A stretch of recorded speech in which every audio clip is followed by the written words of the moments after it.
Bienvenidos a un programa más de Novelísimo, mis estimados televidentes y amigos de la península de Yucatán, de Cancún, de México y más allá.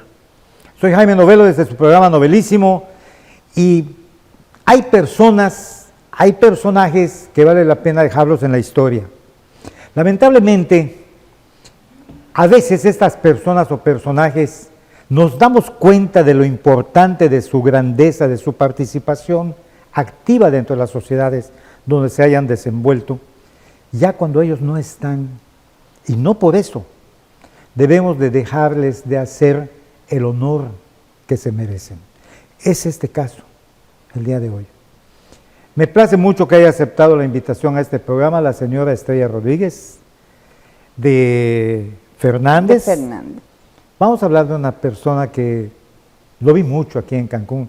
Lamento que se haya ido sin haber tenido la oportunidad de que yo lo entrevistase. Pero no perdamos esta. Su esposa es una persona, vamos a hablar de ella, vigente en la sociedad de Cancún. ¿De qué personaje les vamos a hablar? De Zeno Anthony Fernández da Costa. Solamente el nombre ya les dice a ustedes esa mezcla de atributos que adornaron a Zeno. Así que, sin más por el momento, entramos en materia. Estrella, muchas gracias por haber aceptado venir al programa. Gracias a ti por la invitación. Ahí estamos, Estrella. Estrella, buena amiga mía, siempre le digo estrellita marinera. Ahorita vamos a llevar un poquito más así como de, estrellita o estrella, da lo mismo. A ver, mi buena Estrellita, tu lindo esposo lo conocí, supe de él, pero no tan profundamente como una nota que tú subiste. Nos hiciste el favor de conocer para los que no conocíamos tanto, porque de alguna manera lo conocíamos. Pero la trascendencia, la importancia que él tuvo para Cancún y para México, ya ampliando el campo de acción que él tuvo, sus orígenes, se me hizo muy interesante lo que tú subiste al Facebook, y decidí localizarte para hacerte esta entrevista, la cual me estás aceptando. ¿Quién fue Zeno?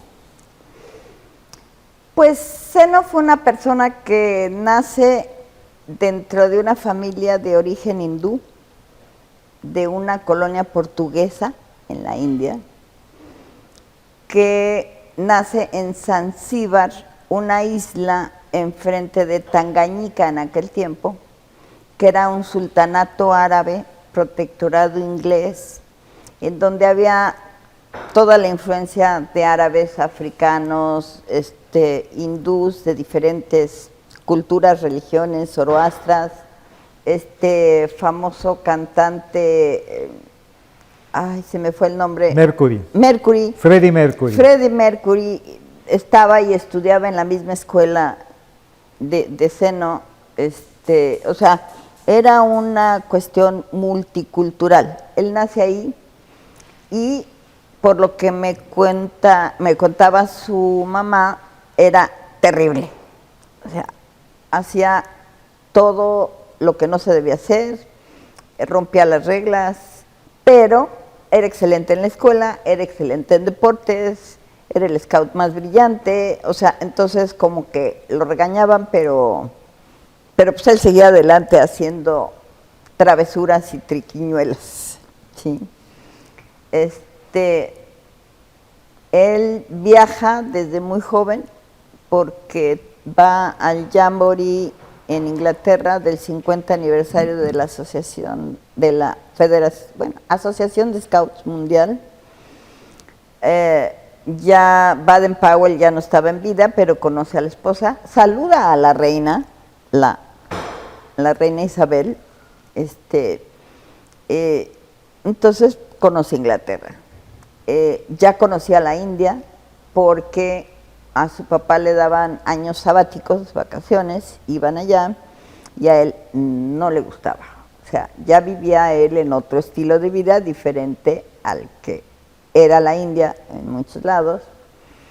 Y entonces, cuando ya termina la preparatoria, se va a Kenia a la universidad sin tener solicitud ni nada, va y se presenta a la Universidad de Kenia y dice, yo quiero estudiar arquitectura aquí. Y pues ven sus cartas credenciales del deporte, y a las universidades o a las escuelas pues les interesa mucho tener a personajes, ¿no? Entonces lo aceptan, le dan beca, o sea, de la nada le dan beca. Y se queda a estudiar ahí en la universidad, pero en 1961-62 empieza tanto en las colonias portuguesas en la India como en África, la revolución de los países africanos para independizarse de Inglaterra o de Portugal. Entonces para él ya no era un lugar para estar, aunque se lo peleaban no solo Kenia, sino otros países africanos por su valor curricular, ya que había representado a la universidad y a Kenia en diferentes torneos y había salido campeón en fútbol, en tenis de mesa y en hockey. O sea, no nada. ¿Cómo estudiaba y cómo pasaba? Solo Dios sabe. Gracias a que en el sistema inglés no cuentan las asistencias, únicamente que entregues tus trabajos y que pases los exámenes. Entonces él podía dedicarle el tiempo al deporte sin ningún problema. Entonces, ante esa situación, empieza a ver a dónde irse. Inglaterra ya lo conocía, un lugar lóbrego, triste, nublado, ¿no? La India no le gustaba por la pobreza que existía. Kenia tampoco. No, Kenia, Uganda y otro país lo querían por su valor como deportista, pero en cierta forma habría una discriminación de los africanos a todo el que no fuera africano, ¿sí? Sí, porque la discriminación se daba de un lado o de otro. Otro. Sí, o sea, era igual. Entonces, pues no se sentía cómodo. Entonces un sacerdote de la universidad, que por cierto era una universidad del Opus Dei, le recomendó... Raro, ¿no? Pero raro que sea del Opus Dei allá. Bueno, no te imaginas todo lo que hay en África y en la India, te sorprendería. Okay. Tienes que ir para constatar todo lo que te dijo. Muy bien, muy bien. El sacerdote le comenta que por las tradiciones que traía él de su familia de Goa, como colonia portuguesa, pues había dos países que le sugería. Uno era Brasil, y le comentó cómo era Brasil y todo lo demás, y luego le comentó de México, y le dijo que México se parecía un poco más por la cuestión religiosa, católica, por eso. Una precisión, Estrella. Sí. ¿Goa es una isla? No, Goa en Zanzíbar es un estado que está abajito de Bombay. Pero Zanzíbar sí es una isla. Zanzíbar es una isla que es el doble de tamaño que Cozumel. Ok, no es muy grande. No es muy grande, pero es el lugar número 1 de producción del clavo de olor. Es muy famosa Zanzíbar a nivel mundial. Sí, las playas son del mismo color que en Cancún. Los almendros que vemos por aquí, o lo que le llamamos nosotros almendros, hay allá. Manglares como aquí, hay allá. O sea, hazte de cuenta que sí no encontró la copia de su isla en Cancún, más o menos. Bueno, pero sí. Él tiene dos opciones, México sí. O Brasil. Bueno, o Brasil. Ajá, y entonces decide... En Brasil se habla portugués. Sí. Él era un idioma natural que tenía, por haber sido colonia portuguesa. También ¿no? se me olvidó que podía haber sido a Portugal, pero el comunismo estaba entrando a Portugal en ese tiempo y entonces... No quiso. No quiso. Zanzíbar era colonia inglesa, ¿no? Era protectorado inglés. Similar, inglés. Sultanato árabe. O sea, había un sultán en la isla. ¿Y la religión que se practicaba o se practica en Zanzíbar, cuál es? Todas.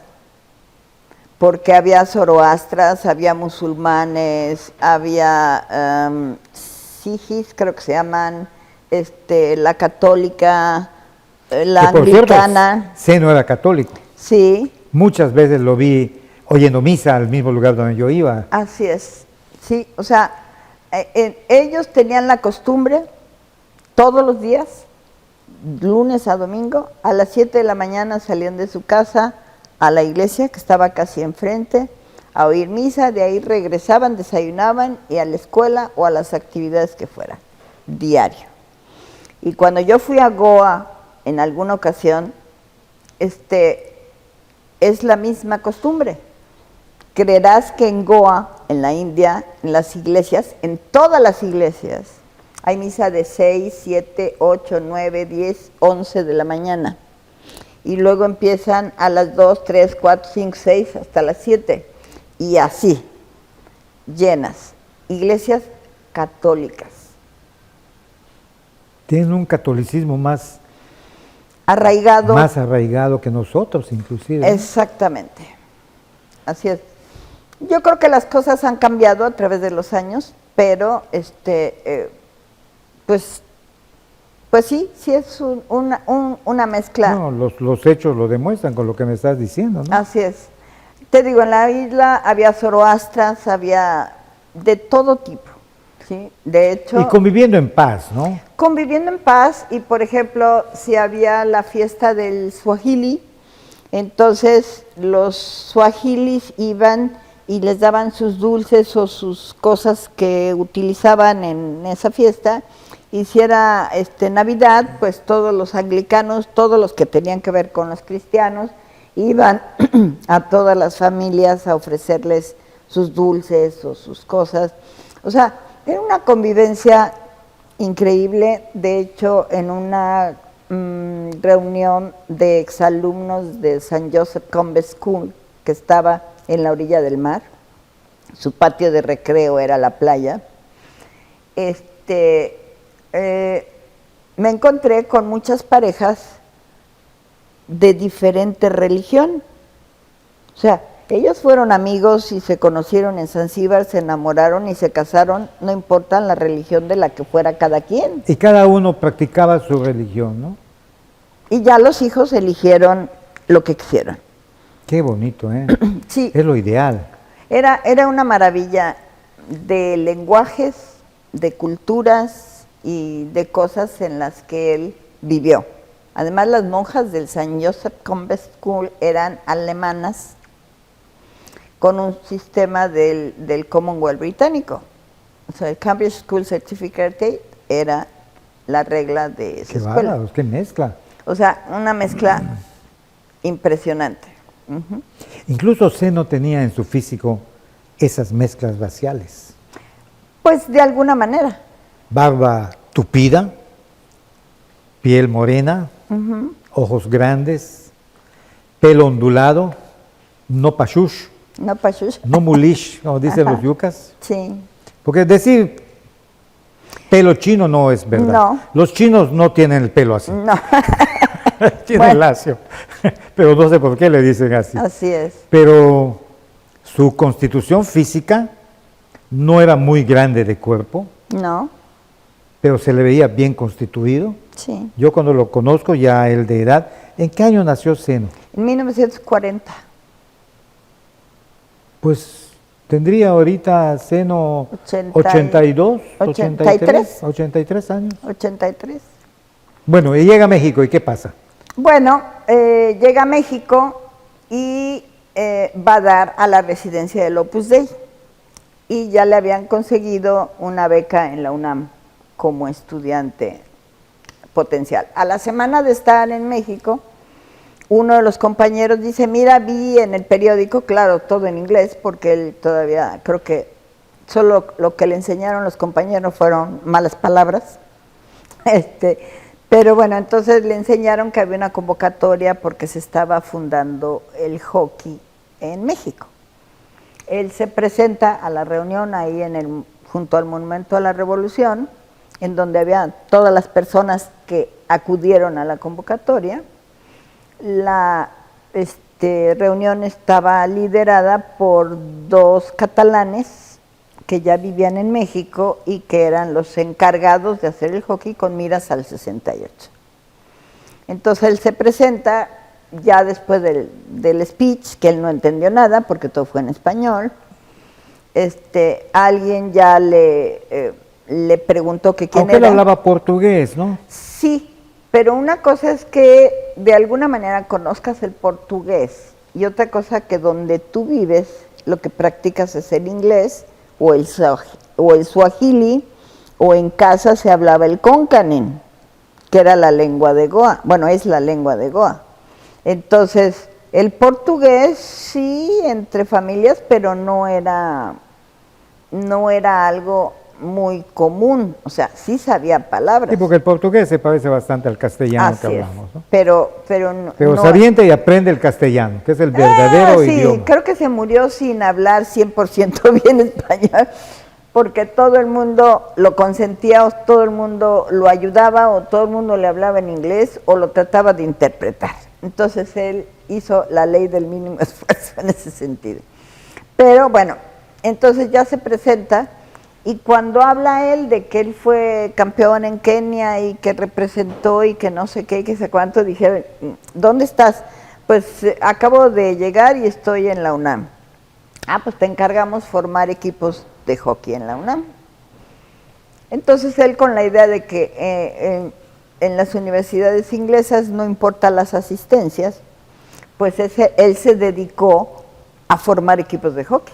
Hasta aquí vamos a terminar esta primera parte de este primer programa, porque estamos entrando en la parte, bueno, de un hombre como Zeno. Puedo darle varios calificativos, sin embargo, le quiero dar en este momento uno de los varios calificativos que podría cualquier persona, en este caso yo, darle, ¿no?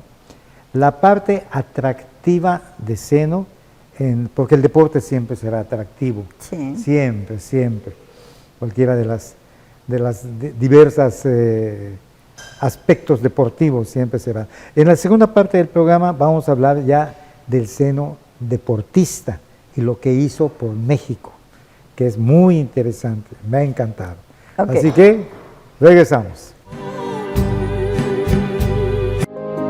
Las cosas que queremos, los proyectos que empiezan, las ilusiones concretadas necesitan una asesoría legal y una base concreta. Notaría 64. Respaldamos tus actos legalmente.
Zeno, nacido en Zanzíbar, en la parte de Goa, católico de oír misa todos los días, que viaja a varias partes del mundo, Inglaterra con su primermundismo que tiene hasta hoy, Kenia con una república africana que ha pasado por muchos problemas, lograr su independencia, mostrarse como una nación con la fuerza que tienen. Los kenianos se han hecho muy famosos también en el deporte, sí. De hablar varios idiomas, tanto los locales como también los internacionales, el inglés que siempre ha sido. Llega a México porque escogió México, escogió una patria para vivir, se ubica en una residencia del Opus Dei. Hablar del Opus Dei sería algo, otra cosa interesante. Y luego estudia para arquitecto, o ya estudiando para arquitecto es cuando entra al mundo deportivo de la UNAM. Él estaba en arquitectura en Kenia, cursó hasta el 3er año, y cuando él llega a la UNAM a arquitectura. Un poquito de problemas para revalidar materias y todo, pero bueno, continúa su carrera en la universidad, en la UNAM. Y como dije, se le olvidó que estaba en México y no en una universidad inglesa. En México sí cuentan las asistencias. Así o sea que el primer año todas extraordinarias. Pero bueno, ese es otro. A la cuestión deportiva, cuando él dice que estuvo en equipos de hockey, ¿de dónde estuvo él antes de hockey? Estaba en Zanzíbar y después en Kenia. Representó a la Universidad de Kenia en muchas competencias y al país Kenia lo representó en los Juegos Africanos y otras competencias. Estaban cercanos los Olímpicos del 68 en México. Sí, yo te estoy hablando que él llegó alrededor del 62, más o menos, porque tendría un muchacho de 22, 23 años. Más o menos. En 64 eran los Panamericanos en Canadá, no me acuerdo si era Montreal, y no lo quisieron llevar porque pensaron que de regreso no lo iban a dejar entrar a México, porque todavía no tenía papeles como mexicano. Sí. Era estudiante becado, pero bueno, entonces no fue en 64 a los Panamericanos, pero sí jugó en 68.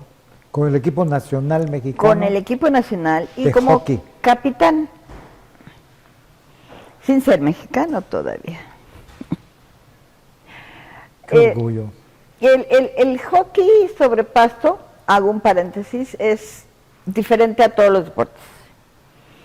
Si yo voy a un torneo centroamericano en Jamaica y están los países del Caribe y llega una chica de Uruguay que vive en Trinidad y Tobago y se presenta con el equipo de Trinidad y Tobago, yo le tengo que hacer la pregunta como director de torneo o como juez, que si ella juega con Trinidad y Tobago, no va a volver a poder jugar con Uruguay.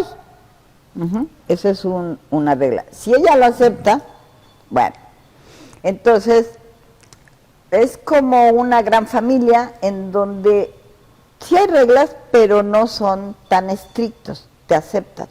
Entonces, ¿qué iba a hacer México en la Olimpiada si tenía 6 años de fundado el hockey en México?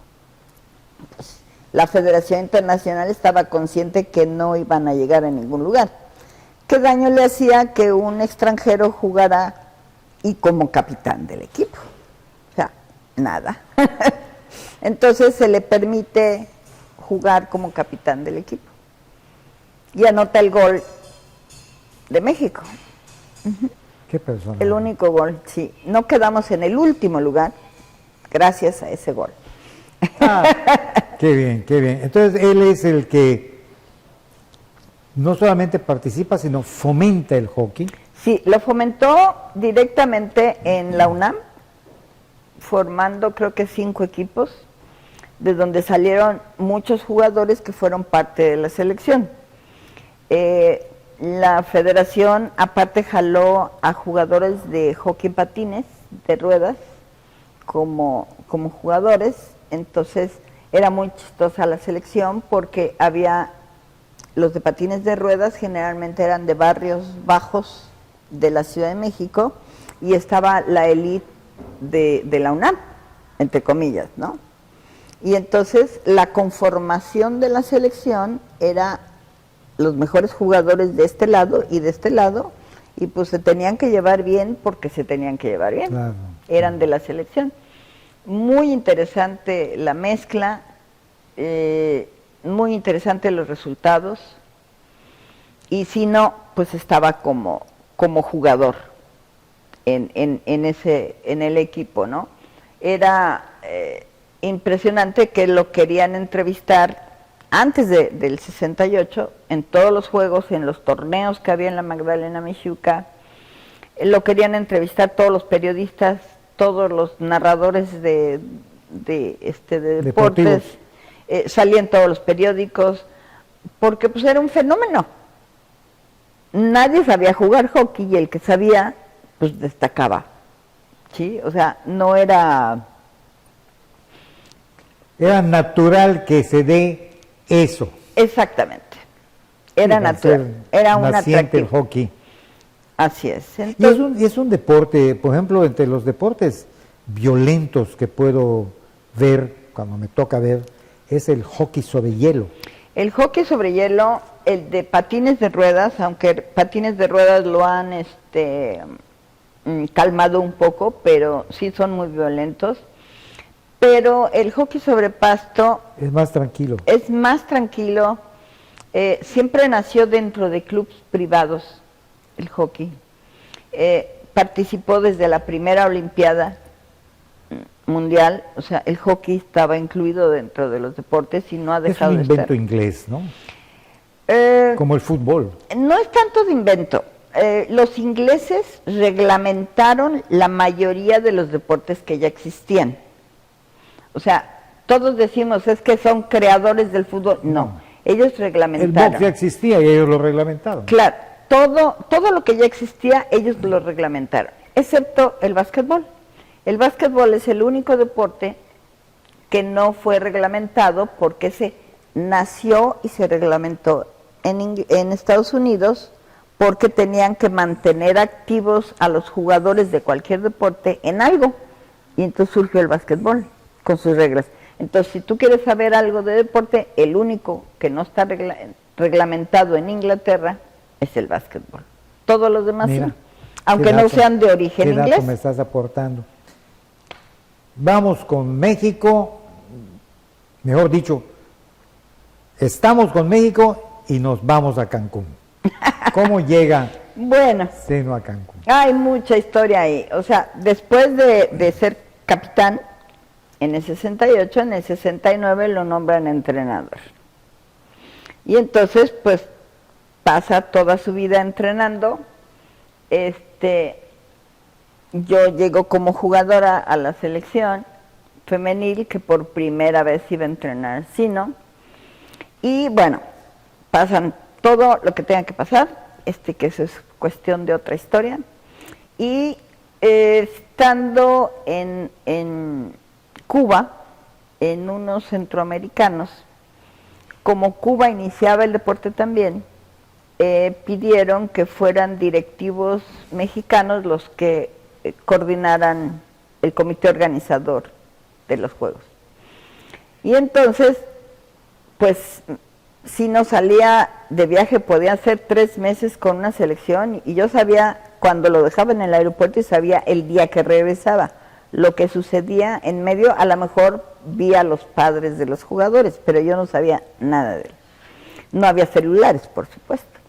Entonces, él me llama, ya conocíamos Cancún, él me llama por teléfono, furioso, que ya estaba harto que los federativos mexicanos, en lugar de trabajar a favor de México, hicieron todo lo contrario, y entre su enojo y todo le digo, bueno, entonces nos vamos a Cancún, que ya era un proyecto.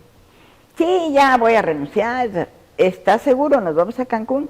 Sí, que yo cuelgo y rápido, mi boleto para Cancún, a buscar la escuela de los niños, traspasé departamento, vendí todo, como dicen acá, achoqué los muebles en el garage de mi mamá.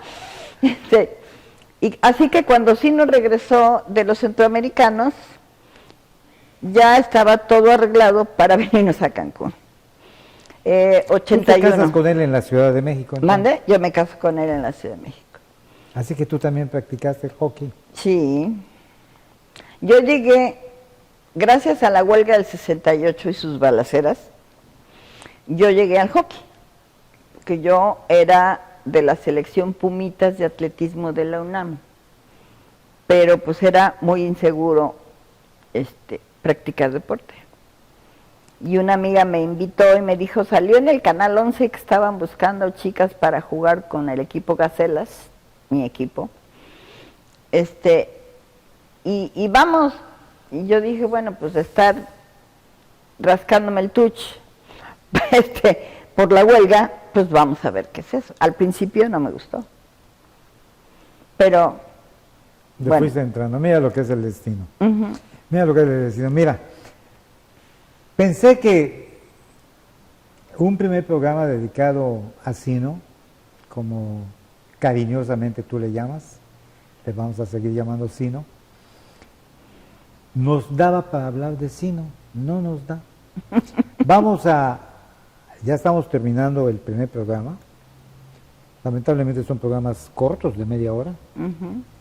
Vamos a dedicarle la primera mitad del siguiente programa, o parte de la primera mitad, a Sino cancunense.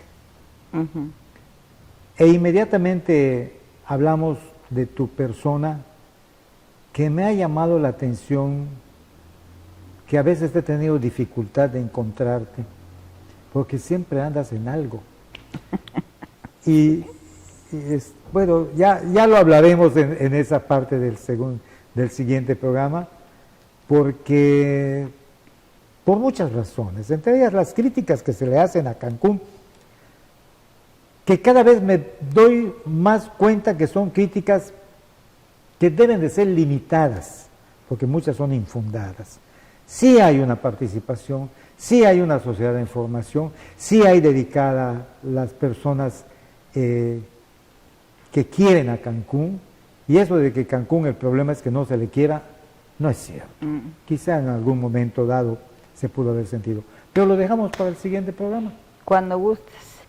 Te agradezco mucho el que hayas aceptado la invitación para este primer programa. Lógicamente vamos a lanzarnos de manera inmediata a un segundo programa. Y a ustedes, mis estimados televidentes y amigos, muchas gracias por la preferencia y su atención. Y no se pierdan esa linda historia, la de Sino Fernández da Silva. Da Costa, perdón, porque da Silva también es un apellido muy portugués. Da Costa, que significa de la costa, es una abreviación, creo que así viene. Así que espero que nos den seguimiento y que nos obsequien también la preferencia de su atención. Hasta la próxima.